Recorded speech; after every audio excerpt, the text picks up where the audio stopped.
నీకు వాళ్ళకు ఉన్న రిలేషన్షిప్ అంతే. కర్మ నీదే, కర్మతో సంబంధం నీదే, కర్మను అనుభవించవలసిన వాడివి నీవే. నీ కర్మను తొలగించగలిగిన శక్తి ఎవరికీ లేదు ఈ ప్రపంచంలో. నువ్వొక్కడివే తొలగించుకోగలవు. ఎందుకంటే తెచ్చుకున్న వాడివి నీవే, అనుభవించవలసిన వాడివి నీవే, పోగొట్టుకోవలసిన వాడివి కూడా నువ్వే.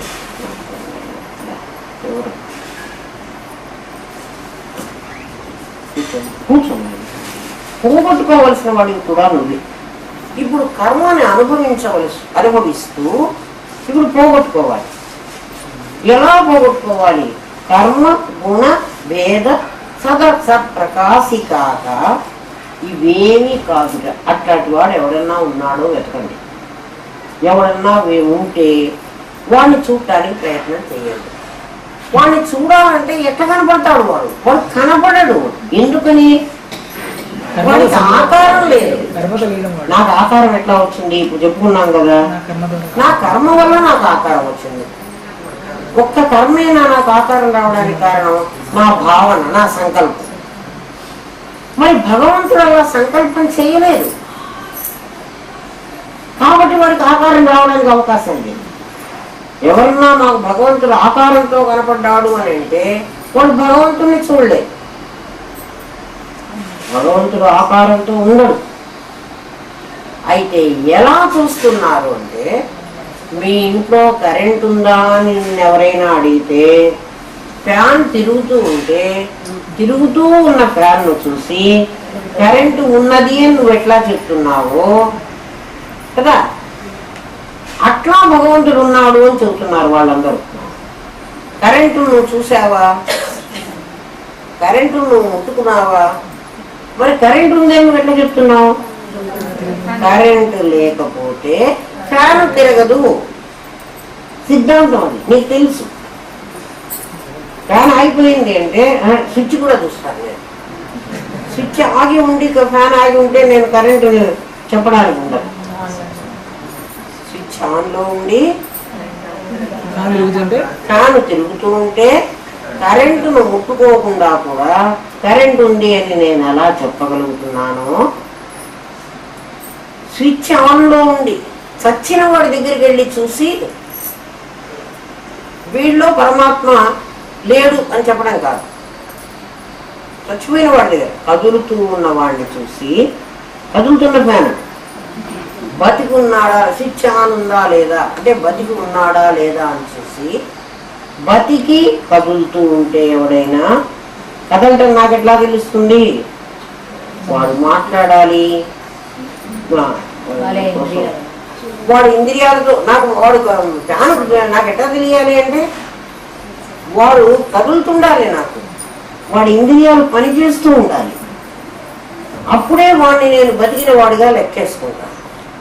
ఎవడైతే బతికుండి కదులుతూ ఉండి మాట్లాడుతూ ఉండి చేస్తున్నాడో వాడి లోపల తప్పకుండా పరమాత్మ ఉన్నాడు అని నేను గ్రహిస్తున్నాను కదా.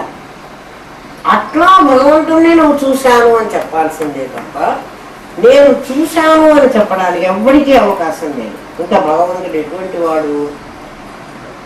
ప్రపంచంలో మొత్తం ఈ ప్రపంచంలో నీకు కనపడుతున్నటువంటి వస్తు సముదాయంలో ఒక వస్తువు ఉంది, ఒక ఎనర్జీ ఉంది, ఒక మ్యాటర్ ఉంది కదా. ఒక వస్తువు, ఒక శక్తి. వస్తువు ఎప్పుడు మార్పు చెందుతూ ఉంటుంది. మార్పు చెందుతుంది అంటే ఎట్లా మార్పు చెందుతుంది? వస్తువుగా మార్పు చెందదు. వస్తువుగా మార్పు చెందింది అంటే మాసు, అది మ్యాటరు క్రియేట్ చేయడానికి లేదు, డిస్ట్రాయ్ చేయడానికి వీల్లేదు. నువ్వు నాశనం కాకూడదు, దాన్ని నువ్వు సృష్టించలేదు, అంతకుముందు ఉండాలి. నా దగ్గర బంగారం ఉంటే కంసలి వాడు నాకు గాజు చేయగలడు. బంగారమే లేకపోతే గాజు ఎట్లా చేస్తాడు? గాజుని సృష్టించడు అతను, బంగారాన్ని సృష్టించడు, బంగారాన్ని గాజుగా మార్చగలడు. ఇప్పుడు బంగారము గాజు అయింది అంటే పరిణామం చెందింది అంటే అది మళ్ళీ మొదటి రూపానికి పోకూడదు. పాలు పెరుగైనట్టుగా బంగారం గాజు అయితే మళ్ళీ గాజు బంగారం కాకూడదు. ఇంకా అట్లాగే ఎప్పటికీ అదే రూపంతో ఉండాలి. తిరిగి అదే మొదటి రూపాన్ని పొందుతోంది. అందుకని బంగారం గాజు వలె కనపడుతోందే కానీ బంగారం గాజు కాలేదు. బంగారం గాజే కాదు, బంగారం ఏమీ కాదు.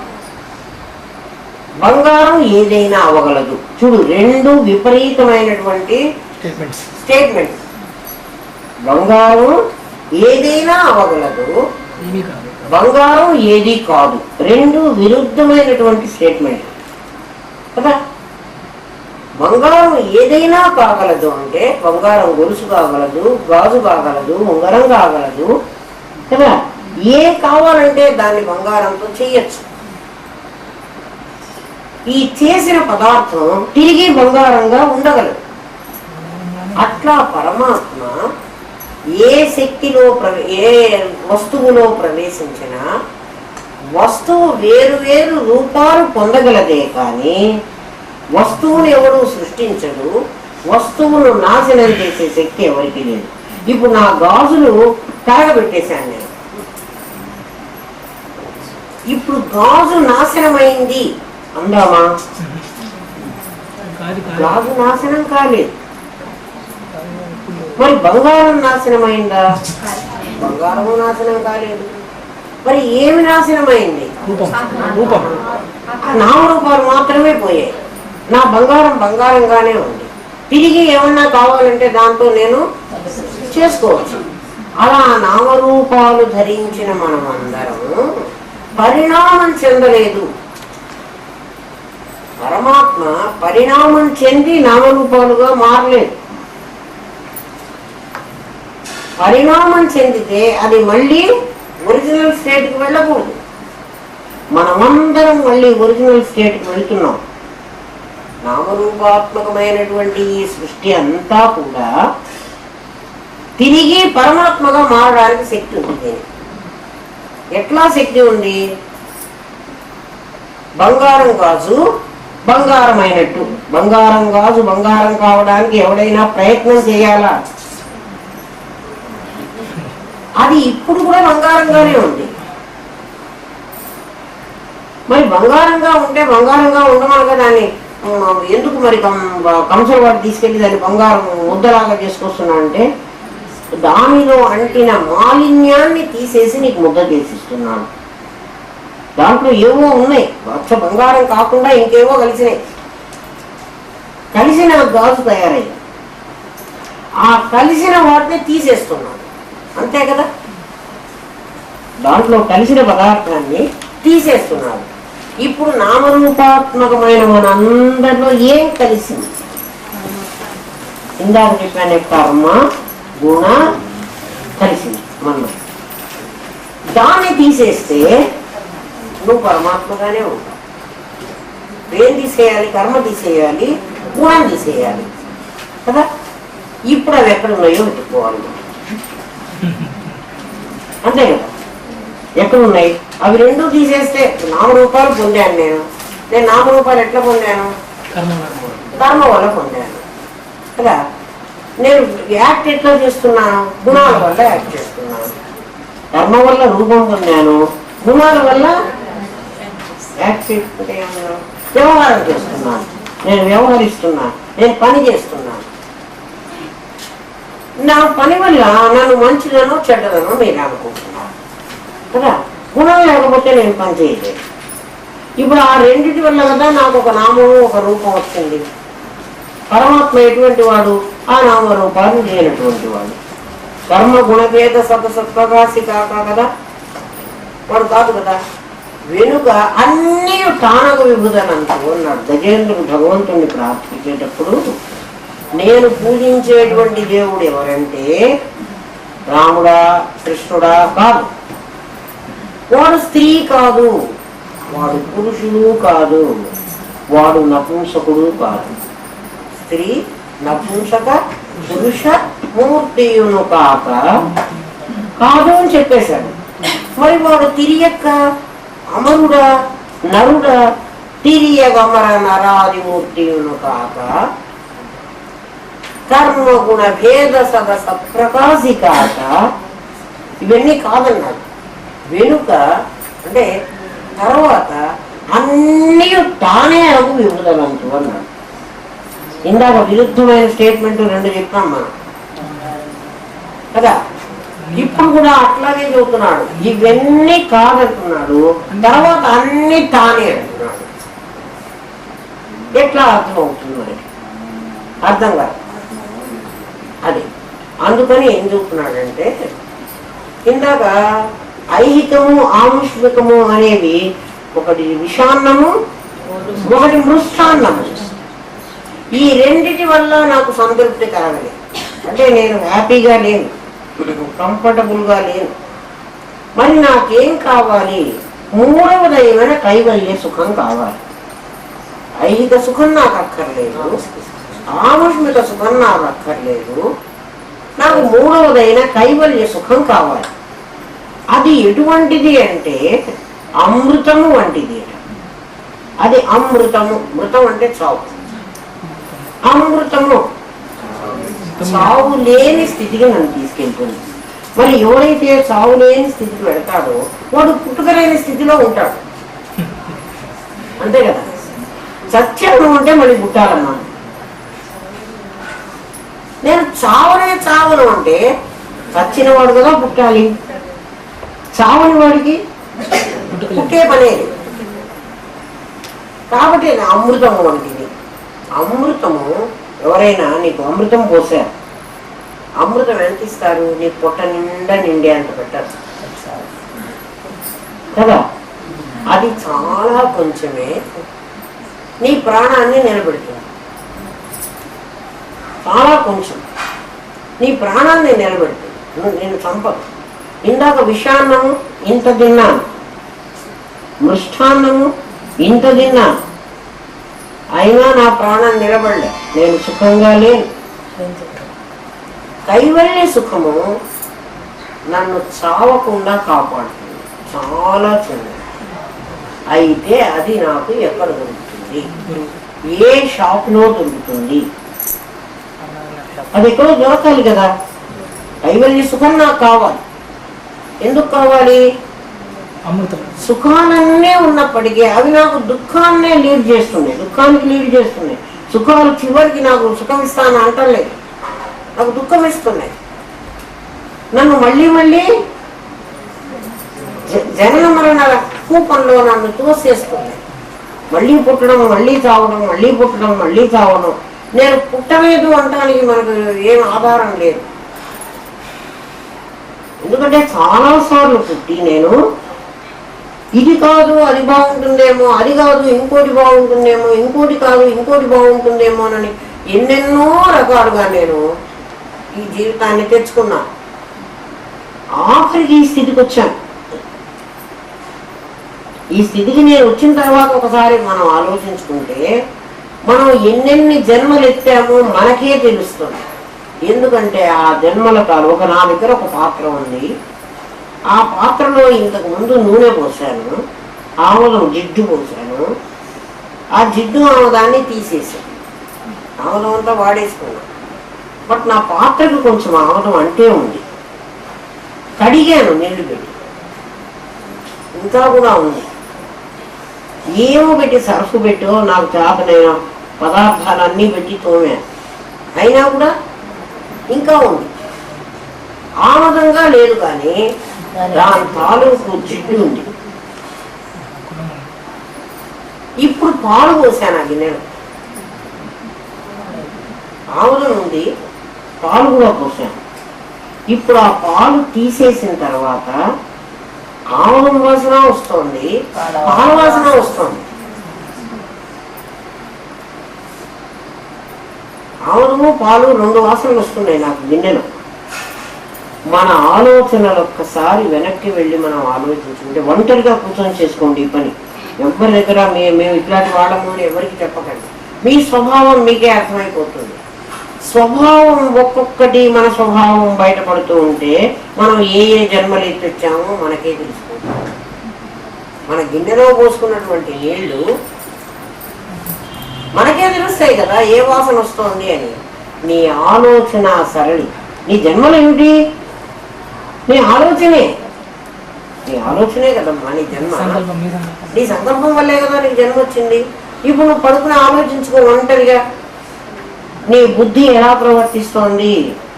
స్వార్థంగా ఉందా, సంకుచితంగా ఉందా, ఎవరినన్నా తిడదాం అనుకుంటోందా, మాట్లాడి ఎవరినన్నా బాధిద్దాం అనుకుంటోందా?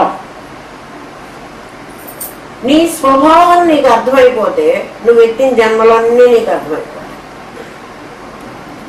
ఆలోచించి ఏమ్మా.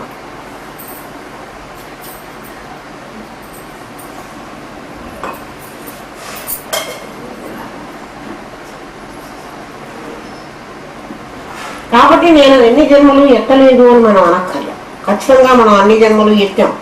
అయితే ఎప్పుడు ఎత్తానండి అంటే, ఒకటి ముందు కావచ్చు, తర్వాత కావచ్చు.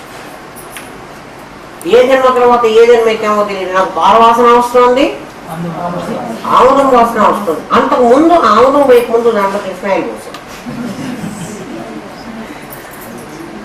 అది కూడా వస్తున్నది.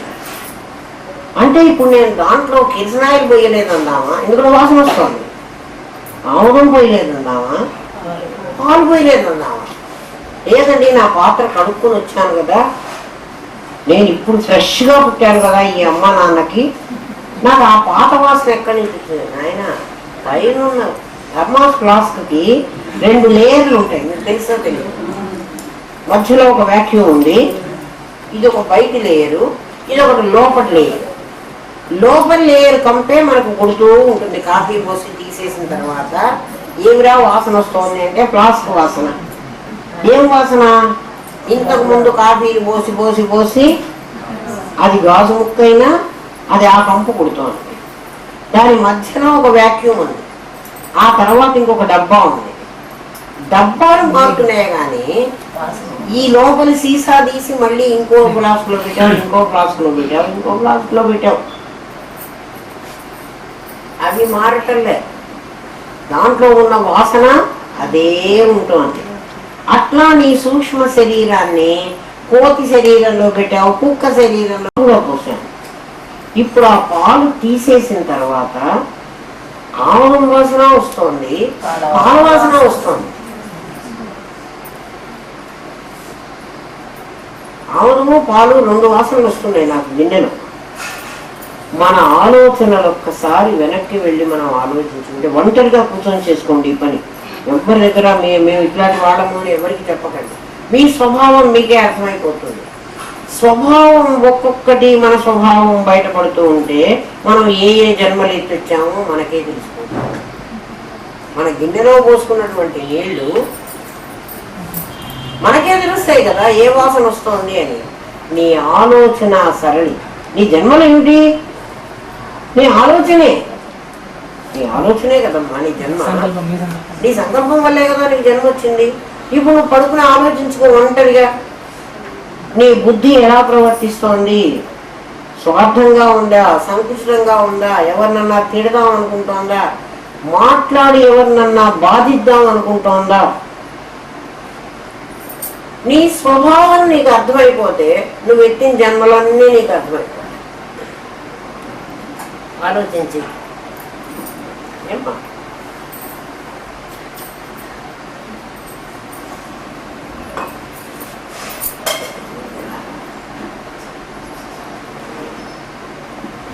కాబట్టి నేను ఎన్ని జన్మలు ఎత్తలేదు అని మనం అనక్కర్లేదు. ఖచ్చితంగా మనం అన్ని జన్మలు ఎత్తాం.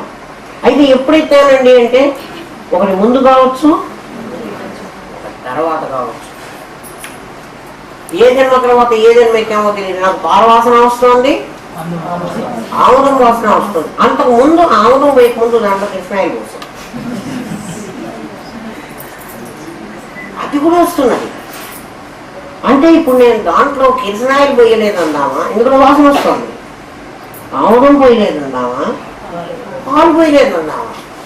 లేదండి నా పాత్ర కడుక్కొని వచ్చాను కదా, నేను ఇప్పుడు ఫ్రెష్గా పుట్టాను కదా ఈ అమ్మ నాన్నకి, నాకు ఆ పాత వాసన ఎక్కడి నుంచి వచ్చింది? ఆయన పైన ఉన్న థర్మాస్ ఫ్లాస్క్కి 2 లేయర్లు ఉంటాయి, మీకు తెలుసో తెలియదు. మధ్యలో ఒక వ్యాక్యూమ్ ఉంది, ఇది ఒక బయట లేయరు, ఇది ఒకటి లోపటి లేయర్. లోపలి లేయర్ కంపే మనకు కొడుతూ ఉంటుంది. కాఫీ పోసి తీసేసిన తర్వాత ఏమిరా వాసన వస్తుంది అంటే ప్లాస్టిక్ వాసన. ఏం వాసన? ఇంతకు ముందు కాఫీని పోసి పోసి పోసి అది గాజు ముక్కైనా అది ఆ కంపు కొడుతోంది. దాని మధ్యలో ఒక వ్యాక్యూమ్ ఉంది.